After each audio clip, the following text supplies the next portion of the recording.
Hello and welcome to a special video of my time in Muncie, Indiana at the train show there. This is an event that's held yearly, and for whatever reason, this is the first one I've ever been to. And one of the things that I found pretty impressive is they had two very large buildings. One building was pretty much all vendors, and it was packed. The other building was all layouts, and it was packed. And the layouts were really cool. They had basically every scale or every one of the main scales available. You had N scale, a couple of those. You had a couple HO. There was one S, and there were a couple Lionel or O gauge, and then there was one G scale, which was live steam. So you could kind of sample that was available. Lots and lots of variety there. Pretty impressive. I got there a little bit early, and so I started with taking a tour of the layouts. They were still setting them up, and enjoyed the giraffes cars there in O scale with heads bobbing in and out. You've seen this group before, the live steamers, on my videos that I've done at the Indiana live steamers. This group is partnered with that group, and so they have an outdoor G-scale elevated layout there that they run live steam on, or battery powered, or electric, whatever. So yeah, this is always so fun. I love what they do with some of these larger live steam engines. Here is a big hall, and as you can see, lots and lots of booths. And I'm not sure I really did it justice. I know most people are aware what train shows look like, and the vendor stuff is cool because you get to see what they have, their wares for sale, and all that. Thank you for talking with me today, and Well, it's a no, pleasure to meet you, Richard Cooper. it's Appreciate that. But at the end of the day, I decided to kind of focus more on the train layouts because those are fun to watch, and you can only stare at tables for so long. Although, obviously, if you're there, you're usually interested in buying stuff, so that's why you go, right? Yeah. Yes, you will. This is the Miami Valley out of Ohio. This is their layout, and they kept things rolling. They have three circuits, so they can run three different trains at once. And one of the things that they did, you can see way in the back there, those two big old Virginia Trainmasters were hauling a load of coal cars with chocolate kisses in them. And they were going real slow, and people were reaching over the edges and getting chocolate kisses, which was the whole point. And I thought that was really fun.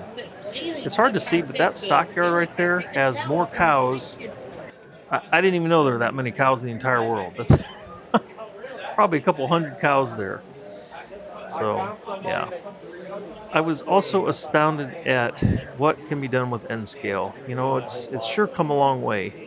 You can get some pretty prototypical speeds with it, and obviously you can fit a ton in a very, very small space. So saw a couple of really neat N-gauge layouts, and they seem to be keeping people busy too, with lots and lots of action on those layouts. I saw tons of ages. I mean, all ages were present. The show was very, very well attended. Of course, kids and grandpa kids. I got a kick out of some of the grandpas walking around, kind of calling out what was on the flat loads and trying to keep their kids' attention and how cool things were. It was fun. It was a lot of fun.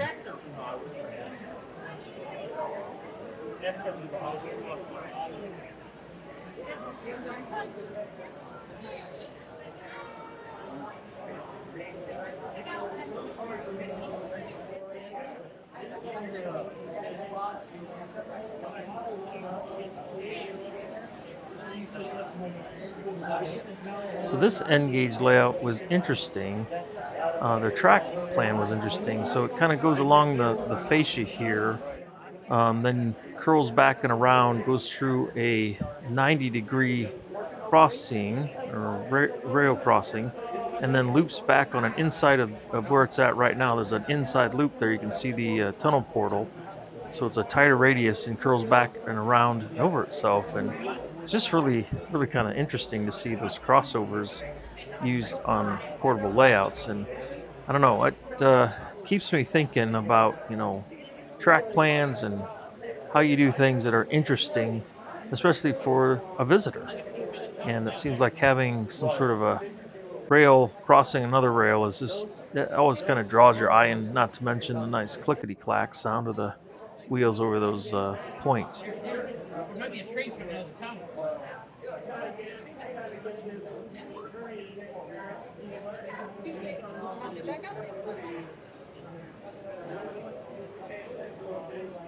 I was impressed. That little girl didn't try to reach over and grab anything. That was cool. I love to see young people be able to be up so close to these train layouts, and the operators not be too worried. They had that nice plexiglass separator there, and kept everything running smoothly.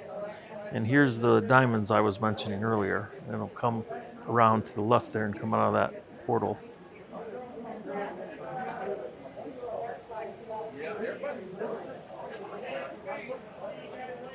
Pretty cool. Yeah, so here we have a quick shot again of some live steam. And then we get to take a little bit of a look at what came home with me.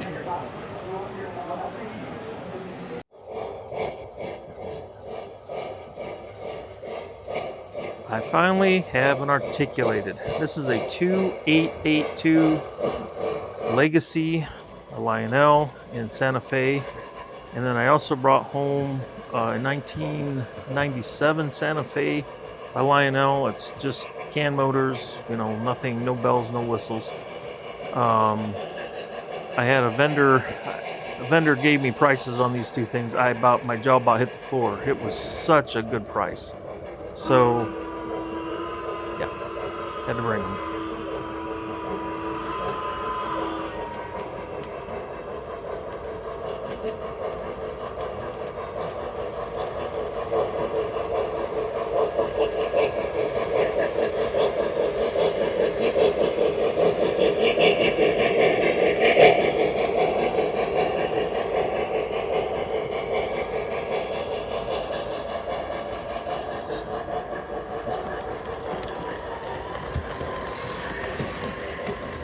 Not quite sure why Santa Fe is pulling a New York Central Heavyweight consist, but well, the railroad operators management are just not paying attention, I guess, or maybe they're just using what's handy. That's probably more true.